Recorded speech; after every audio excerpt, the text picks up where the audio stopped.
Parashá Vayetze, livro de Gênesis, capítulo 28, versículo 10 até o 32, versículo 2. E hoje nós vamos estar falando um resumo sobre a terceira aliá, ou seja, Gênesis 29, 18 até o 30, versículo 13.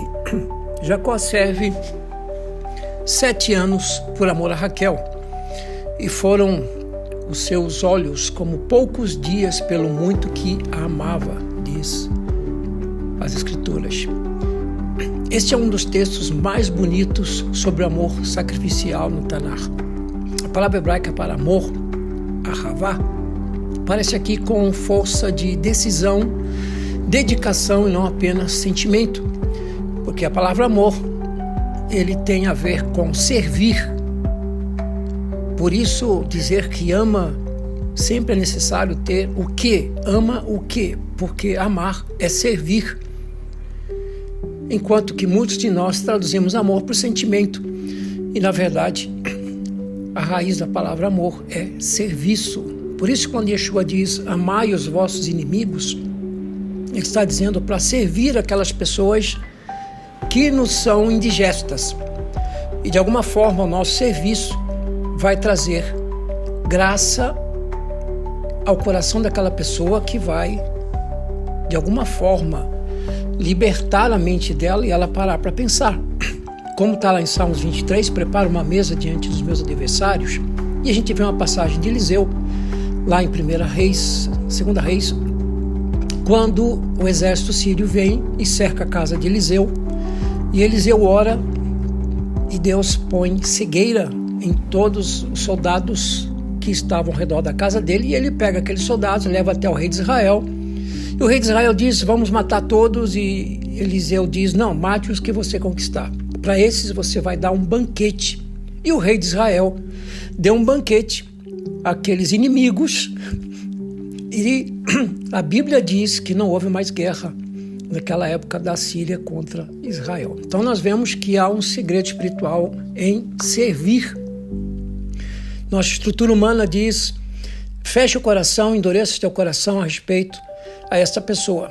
Mas a palavra de Deus, que sabe os resultados que precisamos ter, ela diz, serve esta pessoa. Isso vai abrir uma condição espiritual sobre a vida daquela pessoa, de maneira que a razão espiritual vai vir sobre ela, né? E ela vai cair no entendimento. Vemos aqui também como Jacó amou a Raquel com todas as suas forças, e 7 anos foram como poucos dias, né? Efésios 5:25 também nos fala que Yeshua amou a igreja e a si mesmo se entregou por ela. Então, assim como Jacó, Yeshua serve por amor. Ele entrega-se voluntariamente e ele permanece fiel por anos até cumprir a promessa. Jacó aqui também tipifica Yeshua. E Yeshua diz que o amor torna tudo leve, né? Mateus 11:30, ele fala, meu jugo é suave, meu fardo é leve. Deus é amor, e amor faz tudo ficar leve. Quando não há amor, fica um fardo pesado.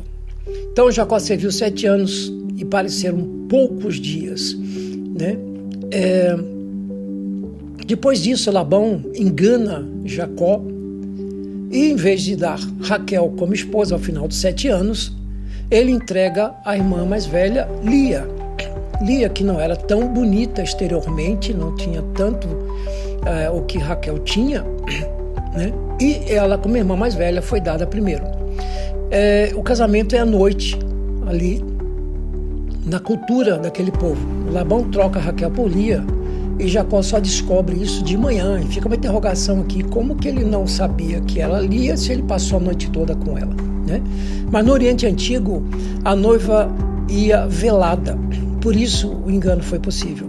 Ela ficava velada. A lei tribal da época colocava a mais velha para casar primeiro. Era uma cultura da época daquela tribo, onde Jacó estava ali com Labão, o arameu. Assim como Lia não era perfeita, não era, ou melhor dizendo, não era perfeita exteriormente, né, em matéria de visual, ela era não era preferida de Jacó, né? Assim também nós vemos que o Messias também não era reconhecido inicialmente. Isaías 53 nos fala profeticamente sobre a figura do Mashiach, que ele era rejeitado, não tinha aparência aos olhos dos homens. Então, o engano humano não anula os planos divinos. Deus continuava tendo seus planos, ainda que Jacó estivesse passando pelo que estava passando. E ainda em Romanos 8:28 diz: todas as coisas cooperam para o bem. Se nós cremos, temos que entender que tudo que vier sobre nós faz parte para o fortalecimento da nossa fé e o desenvolvimento do nosso homem interior. Assim, Deus escolhe as coisas rejeitadas que não são como se já fossem, né? Como está em 1 Coríntios 1:27. Então Labão exige que Jacó trabalhasse mais 7 anos para ter direito a Raquel.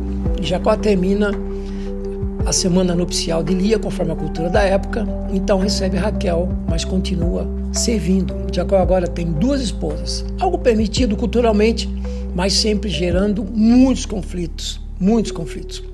Então o texto mostra um contraste. Raquel era amada, Lia era desprezada. Está em todo o contexto.